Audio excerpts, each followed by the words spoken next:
আসসালামু আলাইকুম। সবাই কেমন আছেন? সকল আপুদের জন্য নিয়ে আসলাম গিফট। যার যেটা লাগবে সেটা নিয়ে নেবেন এখান থেকে আপুরা। আর ভাইয়াদের বলবো, ভাইয়ারা আবার বলবেন আমাদের জন্য কি আপু? তো আপনাদের জন্যও এইগুলাই আপনারাও পছন্দ করে নিয়ে নেবেন। কারণ আপনারা তো আপুদের জন্যই নেবেন, আর আপুরা খুশি তো আপনারাও খুশি, তাই না বলুন? নাকি ভাইয়ারা কি বলেন? আপুরা যদি খুশি থাকে আপনারাও কিন্তু তাতে খুশি। তো আপনারা এখান থেকেই পছন্দ করে যার যেটা পছন্দ আপুদের জন্য সেটা নিয়ে যাবেন। তাহলে আপুরা কিন্তু অনেক খুশি হয়ে যাবে, আর আপুরা যদি খুশি হয়ে যায় তো আপনারাও খুশি।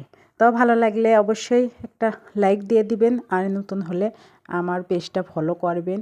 ইউটিউব থেকে দেখে থাকলে সাবস্ক্রাইব করে পাশে থাকা ছোট্ট বেলটা বাজিয়ে দিবেন। আল্লাহ হাফেজ। আসসালামু আলাইকুম।